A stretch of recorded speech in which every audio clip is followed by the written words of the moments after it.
විශාලා මහනුවර එකපාරම වරුසාව නතර වුණා නෙව. වැස්සෙන්නේ නැහැ. වැස්ස අඩු වීගෙන එනකොට තියෙන දේ කාලා බීලා බීජවලට තියාගෙන හිටපු දේවත් කාලා බීලා ඉවර වුණා. හොරෙන් වපුරපු දන දහන්නේ ඉර විසින්ම වියලවලා දැම්මා. ඊට පස්සේ මිනිස්සුන්ගේ අතරින් ඕන වයසක මිනිස්සු මැරුණා. ඊට පස්සේ තව මිනිස්සු මැරෙනවා. දැන් වලේ ලාන්නත් බෑ, ගිනි තියන්නත් බෑ. ඔහේ දාලා ආවා. කුණු ගඳ හමනවා. කුණු ගඳට අමනුෂ්‍ය බැල්මෙහෙලුවා. කුණු ගඳට අමනුෂ්‍ය බැල්මෙහෙලුවා. දූරියන් කන්ට ආස කෙනා දූරියන් සුවඳ එන පැත්තට එයාගේ හිත ඉක්මනට යනවද නැද්ද? මිනි ගඳට අමනුෂ්‍යයන්ගේ හිත යනවා. මිනි ඕජාවෙන් යැපෙනවා. ඊට පස්සේ මිනිසුන්ට බැල්ම වැටුණා. බැල්ම වැටිලා මිනිස්සු ඕන දැන් අමනුෂ්‍ය ප්‍රශ්න වලින්. දැන් ලෙඩ වෙවිනේ මැරුණේ, වසංගතෙන්නේව මැරුණේ, රෝග බියත් හටගත්තා, දුර්භික්ෂ බියත් හටගත්තා, අමනුෂ්‍ය බියත් හටගත්තා. තැන් වල මැටකෝටු විශාලා මහනුවර සොහුනක් වගේ වෙලා ගියා. පනනල තියෙන මිනිස්සු ලීවල එල්ලි රජමාලිගාවේ දොරටුවට ගියා. රජුරෝ ඉදිරියේ කෑ ගහලා කිව්වා කිසිම දෙයකින් පිළිතුරක් නැහැ. තථාගතයන් වහන්සේ වඩම්මන්ට දූත පිරිසක් එව්වා. මගදී බුදුරජාණන් වහන්සේ වැඩ ඉන්නේ. ඇමතිවරු කිව්වා ඉස්සෙල්ලාම තථාගතයන් වහන්සේට ආරාධනා කරන්න. රජුරෝ නම් එවැනි එකක් නැහැ. භාග්‍යවතුන් වහන්සේට ආරාධනා කළා. භාග්‍යවතුන් වහන්සේ සියල්ල දුටුවා. එතනින් පස්සේ වෙන දේවල්. මාන්දම හැදිලා ඉන්නවා. රහත් වෙන්න පින් තියන අය පේනවා. කට උඩට අරගෙන වේදනාවෙන් කෑක ගහ ඉන්නවා මුළුවල. පේනවා බුදු ඇසට. අමනුෂ්‍යව අහගෙන ඉන්නවා සෝවාන් වෙන්න පින තියන අය මුළුවලට වැටිලා. රජ්ජුරුව ලහිලහි දුවගෙන ගිහලා ඇහුවා ස්වාමීනි හැබෑද විශාලාවට වඩිනවා කියන්නේ. භාග්‍යවතුන් වහන්සේ වදාළා වඩින්න ඕන. මොහොතක් ඉවසනසේක්වා. ගංගා මතකයි නේද? කිලෝමීටර 10ක් විතර තියෙන්නේ. ඕන ඔය ගඟ දක්වාම භූමිය සුද්ධ කරා මාවත හැදුවා. සුදු ඇලි ඇතිරෙව්වා. මල් ඉසිරෙව්වා. මල් වැල් ඇතිරුවා. මල් වියන් බැඳෙව්වා. 500ක් සංඝ පිරිස වඩිනවා. ඊළඟට බිම්බිසාර රජුරෝ ගංගානම් ගඟේ දැන් නැව් හදලා තියෙනවා. භාග්‍යවතුන් වහන්සේට බුද්ධාසනිය පනවලා තියෙනවා.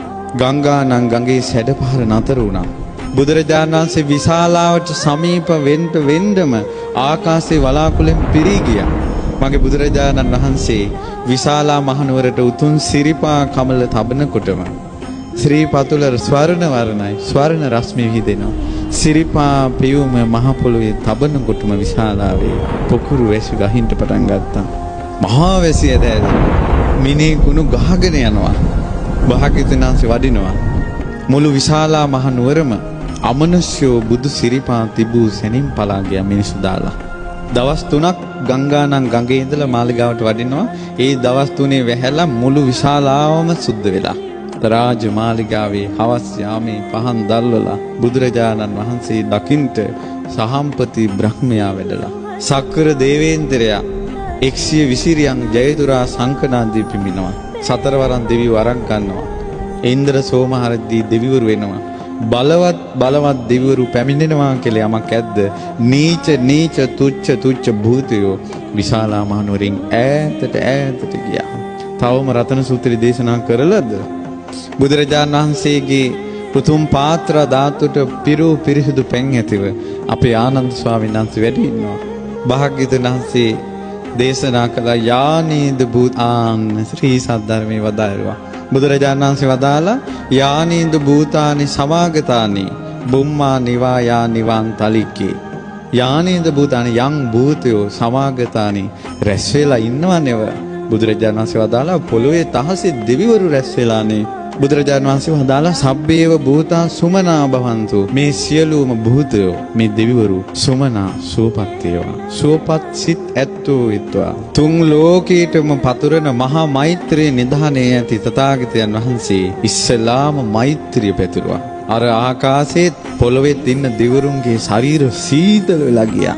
ඒ වචනේ ඇහෙනකොට අතෝපි සක්කංච සුනන්තු භාසිතං මම දැන් යමක් දේශනා කරනවා. හොඳට අහන්න. තස්මායි භූතා නිසාමේත සබ්බේ මෙත්තං කරෝත මානුෂයා පජාය. ඇයි මේ මිනිසුන්ට මෛත්‍රිය කරන්නේ නැත්තේ? මෙසිත වඩන මිනිසුන්ට බුදුරජාණන් වහන්සේ සුවපත් වේවා කිව්ව සැනෙන් ශරීර සීතල වෙලා ගිය අයට කිව්ව ඇයි මෛත්‍රිය වඩන්නේ නැත්තේ? දිවාච රත්තෝච හරන්ති බලින් මිනිසු පහන් තියතියන් ශීර හදා මල් පූජා කර කර දුන් දිදී දෙවියන්ට පූජාවල් කරනවා පින් දෙනවා. ඇයි මේ මිනිසුන්ට මෛත්‍රිය කරන්නේ නැත්තේ? දැන් දෙවියන්ට කිව්වා අඩුම ධර්මයේ මේ විශාලාවේ ප්‍රශ්නේදී දෙවියන්ට මෛත්‍රියෙන් උදව් කරන්න තිබ්බා කියලා. දැන් දෙවිවරු කොහොම ඔයාලගේ වචනෙන් කිව්වොත් හක්කු මුක්කු වෙලා. බුදුරජාණන් වහන්සේ වදාලා යං කිංචි විත්තං ඉදවා හුරංවා. මේ තමයි ලෝකේ උතුම්ම සත්‍යක්‍රියාව. යම් කිසි ධනයක් තියෙනවා නම් වස්තුවක් තියෙනවා නම් මෙහි හෝ පරලෝ සග්ගේ ස්වායන් රතනම් පනීතං මෙහි හෝ පරලෝ හෝ යම් වස්තුවක් තියෙනවා නම් දෙව්ලෝ උතුම් මණිකක් තියෙනවා නම් නනෝ සමන් අත්ති තථාගතේන බුදු කෙනෙකුට සමාන නැහැ. සමාන නෑමයි. මේක සත්‍යයක්. සියලු දෙනා සුවපත් වේවා. අහස විදුලි කොටන්න ගත්තා. මේ මහ පොළොව සැලී යන්න ගත්තා. මේ වියලී ගිය ගස්වල පත්තර හැදෙන්න ගත්තා. මල් පිපෙන්න ගත්තා. එක වචනයයි වදාළේ බුදු කෙනෙකුට සමාන රත්නයක් මාණික්කයක් තුන් ලෝකෙම නැහැ. සැබෑ බසින් මෙම සිත සැලසේවා. කයං විරාගං අමතං පනීතං.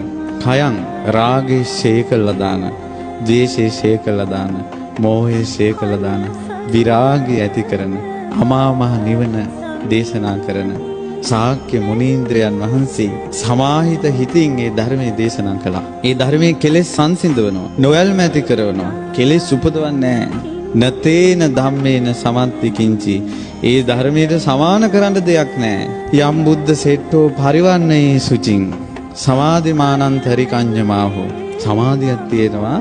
ඒ සමාධිය උපද්දවනවා පින්වන්තයෝ. ඒ සමාධියේ ඵලය අරහත් ඵලය. ඒ සමාධිය පැද්දුවොත් අනිත්‍ය දුක්ඛ අනාත්ම විදිහට මේ ලෝකේ දැක ත්‍රිලක්ෂණය මනසින් දැක මේ සසර කෙරෙහි විරාගී නොයල්මින් යුතු සමාධියක් උපදිනවා. අරහත් ඵල සමාධිය. ඒ සමාධියට සමාන කිසිම සමාධියක් ලෝකේ නැහැ. ඒ සමාධිය උපද්දන්නේ බුදු කෙනෙකුගේ ධර්මයෙන්. සමාන දෙයක් ලෝකේ නැහැ. මේක ධර්මයේ තියෙන වටිනාකමක් සත්‍යයි. මේ ධර්මයේ මේ බණ පද වලින් පැතුරන රශ්මිය ආනුභාවයේ දසදහසක් ලෝක ධාතු වල පැතිරලා ගියා. අදත් මම මේ බණ පදේ කියනකොට ඒකයි මේ ඇඟට දැනෙන්නේ. සත්‍යයි. සැබෑ බසින් මෙම සිත සැලසේවා. බුදුරජාණන් දැක්ක ආනුභාවයේ පැතිරිලා යනවා. මිනිසුන්ගේ හිත සාන්ත වී යනවා. කෙලෙස් සංසිඳී යනවා බණහනකොට. ඊළඟට බුදුරජාණන් වහන්සේ දේශනා කළා "යේ පුද්ගල අට සතම්පසත්තා." මේ ලෝකේ සත්පුරුෂයෝ ප්‍රශංසා කරන පුජ්‍යලු 8 දෙනෙක් ඉන්නවා. සෝවාන් මාර්ගඵල, සකදාගාමි මාර්ගඵල, අනාගාමි මාර්ගඵල, අරහත් මාර්ගඵල කියලා ආර්ය උත්තමයෝ 8 දෙනෙක්. යුගල වශයෙන් 4යි. සෝතාපන්න, සකදාගාමි, අනාගාමි, අරහත්. මේ උත්තමයන්ට මේ සුගතයන් වහන්සේගේ ශ්‍රාවකයන්ට සංඝයාට දානයක් දුන්නොත් පින් සිද්ධ වෙනවා කියලා බුදුරජාණන් වහන්සේ බුදු මුව මණ්ඩලෙන් සත්‍යක්‍රියා කළා. අමනුෂ්‍ය ඉසුලූලු අත දිව්වා. රෝග ආතක් පාතක් නැහැ. මේ සුප්පයුත්තා මනසා දල්හේන. නික්ඛාමිනෝ ගෝතම ශාසනම්මි. ගෞතම ශාසනේ යම් කිසි කෙනෙක් මේ සුප්පයුත්තා මනාව පිළිපදිනවා නම් මනසා දල්ලෙන් හිත දැඩි කරගන්න ඕන. ශ්‍රද්ධාවට ආවොත් සෙලවෙන්නේ. ඒ අරිය සත්‍යානි විභාවයන්ති ගම්බීර පඤ්ඤේන සුදේසිතානි කිංචාපිතේ හොන්ති බුසප්පමත්තා. චතුරාර්ය සත්‍ය ධර්මය අවබෝධ කරපු කෙනෙක්, සෝවාන් වෙච්ච කෙනෙක් ප්‍රමාද වෙන්න පුළුවන්. හැබැයි සෝවාන් වෙච්ච කෙනා මැරෙනකල් බණ භාවනා නොකලත් ජීවිත 8කට නම් යන්නේ 7න් ඉවර කරනවා. මේ ප්‍රමාද වෙච්ච සෝවාන් වෙච්ච කෙනාත් ජීවිත 7යි යන්නේ. සත්‍යයි. සැබෑ බසින් මෙම සිත සැලසීම. ඊට පස්සේ චතුහ පාහිච විප්පමුත්තෝ. සතර අපාය වැටෙන්නේ නැහැ කවදාවත්. ඔච්චර දීර්ඝායුෂ තියෙන නිරේවල් වල වැටෙන්නේ නැහැ. ඊළඟට චචාපි ඨානානි අබබ්බෝ කාතුම්. පව් 6ක් කෙරෙන්නෙම නැහැ. මව් මැරීම, පියා මැරීම, බුදුන්ගෙන් ලේසෙලවීම, බෝධියක් නපුරු හිතකින් අත්තක් කැඩෙන්නේ නැහැ. යති සෝවන් වෙච්ච කෙනාගේ. සෑයක වැලි කැටයක් නපුරු සිතෙන් ගැඩොලක් ගැලවෙන්නේ නැහැ සෝතාපන්න කෙනාගේ යති. මේක තමයි සංඝයාගේ තියෙන වටිනාකම. මේක කළා මේ සංඝ පෙරේත සුගත ශ්‍රාවකයන් වහන්සේලා. සාරිපුත්ත මහ රහතන් වහන්සේ ගැන කියන්නේ මොගලන් මහ රහතන් වහන්සේ ගැන, මගපල්ලාවින් ගැන. සත්‍යයි. සැබෑ බසින් මෙම සිත සැලසේවා. ඊළඟට බුදුරජාණන් වහන්සේ දේශනා කළා යම් පව්කමක් කෙරුණොත් හංගගෙන ඉන්නේ නැහැ. කිංචාපිසෝ කම්මං කරෝති පාපකා කායේන වාචාය මනසා. කයෙන් වචනේ මනස වචනය යන්න පුළුවන්. වැරදිලා. කතාව පිට. ක්‍රියාවෙන් වරද්දක් වෙන්න පුළුවන්. හංග ගන්නෑ. සෝවාන් කෙනා කියනවමයි. වැරද්දක් වුණොත් විවෘත වෙන එක සෝවාන් වෙන්න සුදුසුකම. වනප්ප ගුම්බේ යතා පුස්සිතග්ගේ ගිම්හාන මාසයේ පටමස්මින් ගිම්මේ පෙබරවාරි මාර්තු වල ගිම්හානේ පළමු වෙන වසන්ත කාලේ මල් පිපෙනවා. දැන් ওই මැයි මල් පිපිලා තියෙන්නේ. අස්සන මල් හැම ගහකම මල් පිපෙනවා. ඒ විදිහට කියනවා බුදුබණ පද දේශනා කරේ. ඇයි දැන් මේ ධර්මයේ දේශනා කරන බුදුරජාණන් වහන්සේ මේ රතන සූත්‍රයේ දේශනා කරනකොට පළවෙනි වතාවේ 84000ක් මාර්ගඵල ලැබුවා. කොච්චර මල් පිපුණාද? දෙවෙනි දවසේ දේශනා කරනකොට 84000ක් මාර්ගඵල ලැබුවා. කොච්චර මල් පිපුණාද? 7 දවසක් දේශනා කළා. බුදු මුව මඩලින් සත්වතාවක් දේශනා කරපු සූත්‍රය රතන සූත්‍රය. 588000ක් මාර්ගඵල ලැබුවා. ගිම්හානේ පළමු වෙන වසන්ත කාලේට මල් පිපෙනවා වගේ දහම් දෙසුවේ මගේ බුදුරජාණන් වහන්සේ. මගේ බුදුරජාණන් වහන්සේට එහෙම කරන්න පුළුවන්. බුදුරජාණන් වහන්සේගේ මෙවැනි රතනයක් තියෙනවා. සැබෑ බසින් මෙම සිත සැලසේවා. බුදුගුණ මල් පිපෙනවා වගේ බණ කියන්නේ. වරෝ වරඤ්ඤෝ වරදෝ වරහර උතුම් මුනිදු වරෝ උතුම් වරඤ්ඤෝ උතුම් දේ අවබෝධ කරගත්ත වරදෝ උතුම් දේ දන් දෙන බුදුරජාණන් වහන්සේ අනුත්තර වූ උතුම් ශ්‍රේෂ්ඨ ශ්‍රී සද්ධර්මයේ වදාලා මේ උතුම් ධර්මයක් උතුම් කෙනෙක් උතුම් දේ දෙමින් කියන එක බුදු කෙනෙකුට විතරයි කරන්න පුළුවන්. මේ දේශනා කරනකොට පින්වත්නි එතන රාත්‍රියේ පහනක් නෙවිලා ගියා. බුදුරජාණන් වහන්සේ වදාලා කීනං පුරාණං නවන් නත්ති සම්භව. පැරණි කර්ම ශේ කරලා අලුත් කර්ම උපද්දවන්න නැතුව විරත් චිත්ත ආයතිකේ බවස් මේ කිසිම උපතකට හිත යන්නේ නැතුව විඥානේ පැලවෙන්නේ නැතුව නිකලෙසුන මේ රහතන් වහන්සේලා පිරිනවම් පානවා. මේ පහන් දැල්ල නිවුනා වගේ. කොහෙට මේ පහන් දැල්ල ගියේ? පහන් දැල්ල ගියේ තැනක් තියෙනවද? තිරත් ඉවරුණාට පස්සේ තෙලුත් ඉවරුණාට පස්සේ පහන් දැල්ල නිවුණා. රහතන් වහන්සේලා පිරිනිවන් පාන්නේ මේ පහන් දැල්ල නිවෙනවා වගේ කිව්වා. සත්‍යයක් සංඝයායක කරනවා.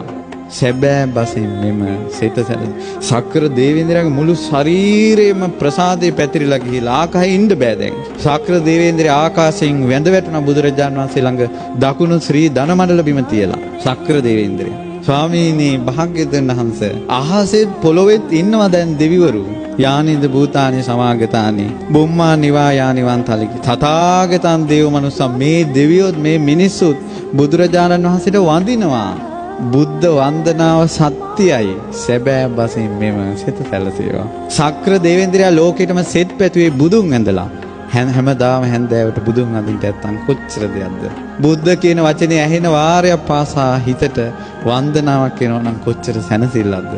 රුවන්වැලි මහා සෑයේ පිණි බුදුගුණ කියන්න නැත්තම් කොයිතරම් වාසනාවක්ද? බුදුරජාණන් වහන්සේගේ ගුණ සිහි කර කර මැරෙන්න නැත්තම් කොච්චර වාසනාවක්ද? අහසෙත් පොළොවේ දෙවිවරු ඉන්නවා. ස්වාමිනී මේ දෙවියොත් මිනිසුත් භාග්‍යවතුන් වහන්සේට වඳිනවා. ශ්‍රී සද්ධර්මයට වඳිනවා. සැබෑ බසින් මෙම සිත සැලසේවා. අහසෙත් පොළොවේ දෙවිවරු ඉන්නවා. මිනිසුත් මේ දෙවියොත් ඔක්කොම සංඝයාට වඳිනවා. සංඝයාට වඳීමේ පින් බලෙන් සත්‍යානුභව බලෙන් ලෝකෙට සෙත් වේවා කියලා සක්‍ර දේවේන්ද්‍රය කියපු ගාථා තුන තමයි අවසානට තියෙන්නේ. හරි පුතුමනි. රතන සූත්‍රයෙන් ආනන්ද ස්වාමීන් වහන්සේ පැංගිස්ස කිසි දුකක් නැහැ. ආයෙත් අර වේලිච්ච ගස් වලින් මේ දවස් 5ට ඔක්කොම මල් හැදිලා ගෙඩි හැදිලා ඉවරයි. මහා පෙරහැර පිට ආපහු වැඩියා භාග්‍යවතුන්. රතන සූත්‍රයේ 7 වතාවක් වදාලා මෙතනින් එහා නෑ දෙයක් පින්වත්නි. ආටානාටි ආරක්ෂාවත් වෙසමුනි දිව්‍ය රාජයාගේ ආඥාවක් බුදුජානසී අනුමත කළා. බුදුරජාණන් වහන්සේ දුන්න ආරක්ෂාව තමයි මේ බුදුරජාණන් වහන්සේගේ හද මණ්ඩලෙන් උපන් ආරක්ෂාව මේ තියෙන්නේ. රතන සූත්‍රයේ